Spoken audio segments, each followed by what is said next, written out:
കൊച്ചച്ഛൻ തട്ടിപ്പറിക്കാൻ ശ്രമിച്ചത് വെറും നെക്ലസ് അല്ല, ഗോവിന്ദേട്ടൻ എന്നോടുള്ള സ്നേഹ.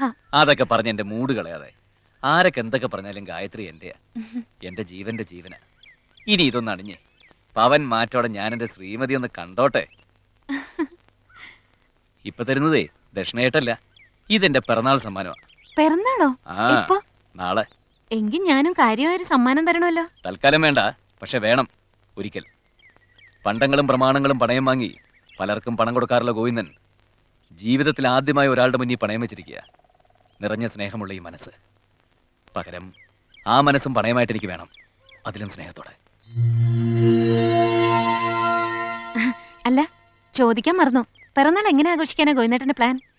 ഏയ്, പിറന്നാള് വരും പോവും, ഞാനൊന്നും ആഘോഷിക്കാറില്ല. അതൊക്കെ ചെലവല്ലേ ഗായത്രി? നോ, നമ്മൾ ഇഷ്ടത്തിലായ ശേഷം വരുന്ന ആദ്യത്തെ പിറന്നാളായത്. ഇത് 4 ആൾ അറിയ കേമായി തന്നെ ആഘോഷിക്കണം. ഗോവിന്ദേട്ടാ, എന്റെ ഒരു മോഹ അത്. പ്ലീസ്. സമ്മതിച്ചു. ഗായത്രി പറഞ്ഞുകൊണ്ട് നാളെ വീട്ടിൽ സ്റ്റാഫിന് മൊത്തം പ്രഥമനും പാൽപ്പായസവും അടക്കം ഒരു ഉഗ്രം സദ്യ. കൊള്ളാം. ഞങ്ങൾ 7 സ്റ്റാഫുകൾക്ക് ഒരു നേരത്തെ ആഹാരം തരുന്നതാണ് ഇത്ര വലിയ ആഘോഷം. ഞാൻ പറഞ്ഞതൊക്കെ മറന്നു. ഗോവിന്ദേട്ടാ, എന്റെ സങ്കല്പം ദാനം ദാനം. ഗോവിന്ദേട്ടൻ ആരുടെ മുന്നിലും താഴാൻ പാടില്ല, എനിക്ക് അത്രേ ഉള്ളൂ. ആ പരട്ട പെരുമാൾ വരെ എല്ലാ പിറന്നാളിനും ദേവീക്ഷേത്രത്തിൽ തൊഴാൻ വരുന്നവർക്ക് 201 രൂപ വീതം കൊടുക്കാറുണ്ട്. ആ പെരുമാൾക്ക് ലൂസാ. ഏയ്, അതൊരു അന്തസ്സാ.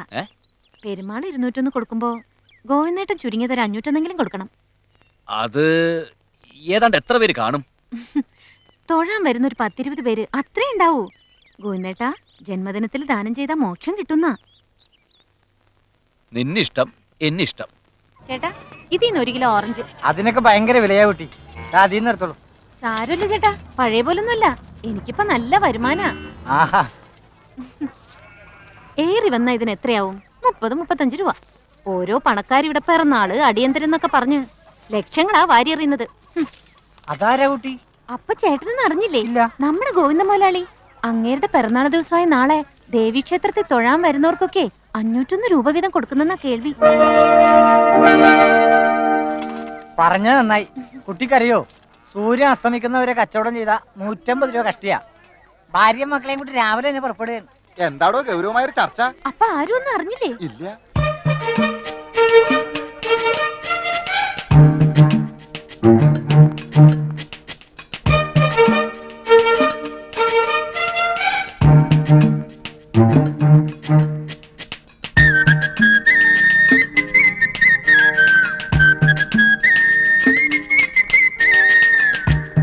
ആ കുട്ടി ഏതാ അറിയില്ലേ?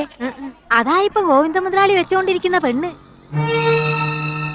ഓഹോ, സംഗതി അവിടെ വരെ എത്തിയോ? ഇനി ഒട്ടും വൈകിക്കൂടാ, എല്ലാം അവസാനിപ്പിക്കേണ്ട സമയമായി. ഗോവിന്ദ മുതലാളി, wish you an unhappy birthday.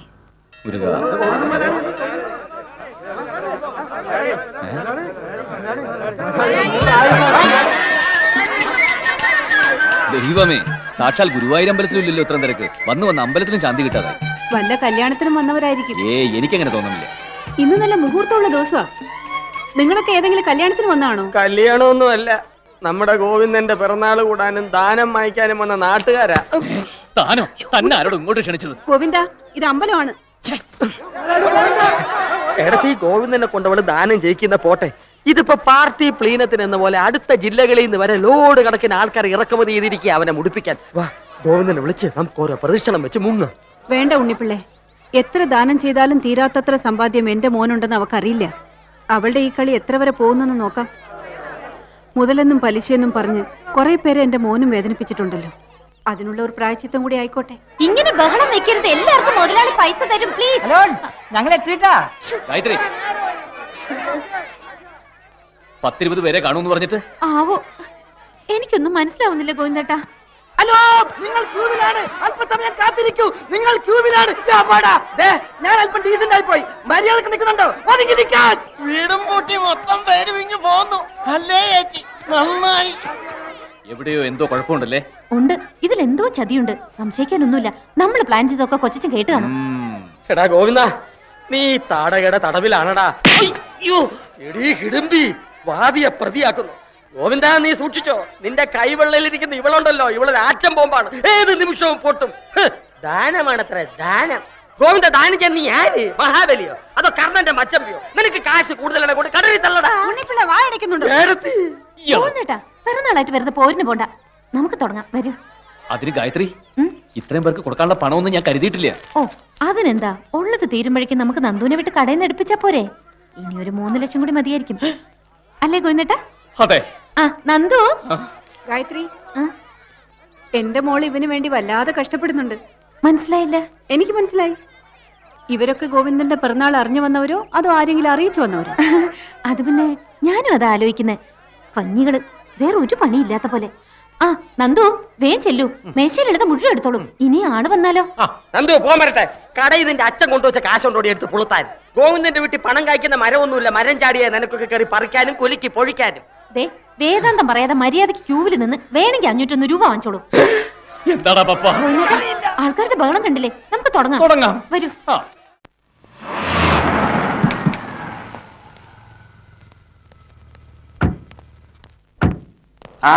வணக்கம் கான். வணக்கம். உட்காருங்க. என்ன ஃப்ளைட் லேட்டா? ஆம்பாய் அல்பம். தம்பி இப்ப நீ இதை தொட வேணாம், அப்புறம் துபாய் மேட்டர்ஸ்லாம் நீட்டா சொல்ல முடியாது. என்னடா செல்வம்? ஆமா. அப்ப கான் சொல்லுங்க. അടുത്ത മാസം തന്നെ ജുവലറി നമുക്ക് ഓപ്പൺ ചെയ്യാൻ കഴിയും. ഇനോഗ്രേഷന്റെ ആളെയും തീയതിയും മാത്രം തീരുമാനിച്ചാൽ മതി. അടുത്ത മാസം 10-നായാലോ? டே முட்டாள், 10ஆம் தேதி முருகன் கோயில் உற்சவம் கொடியிறங்குற நாள். அன்னைக்கு ஆண்டவனை கும்பிட்டு அனுக்கிரகம் வாங்கின பின்னால் தான் இந்த பெருமாள் எங்கேயும் போவான். கான் வர 12ஆம் தேதி ஃபிக்ஸ் பண்ணுங்க. ഓക്കെ. അപ്പോൾ ഇനോഗ്രേഷൻ ആരാ? ഗൾഫിൽ ഇപ്പോ ഫിലിം സ്റ്റാർസിനാ ഡിമാൻഡ്. எதுக்குடா காசு மடக்கி கடை திறக்கிறது பெருமாள் அல்லே, அப்போ பெருமாள் തന്നെ உட்காரணும். അപ്പോ ജ്വല്ലറിയുടെ പേര്? அதுல என்ன சந்தேகம்?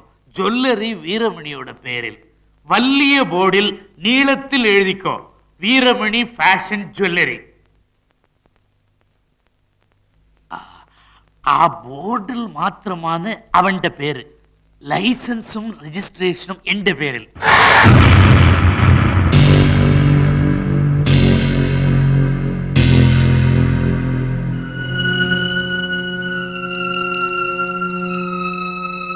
നമ്മ അപ്പാവെ അവൻ കൊന്നു.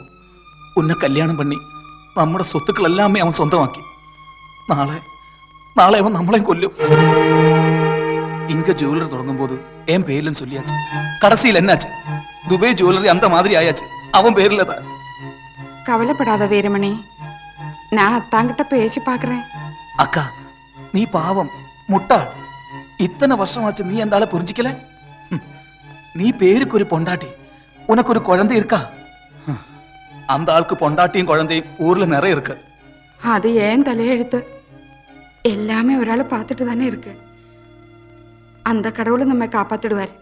அதுக்கு முன்னால அவன் நம்ம 2 பேரையும் தீர்த்து கட்டுவாங்க. அக்கா பாரு, தேவைன்னா அவன் கதையை நான் முடிச்சிடுவேன்.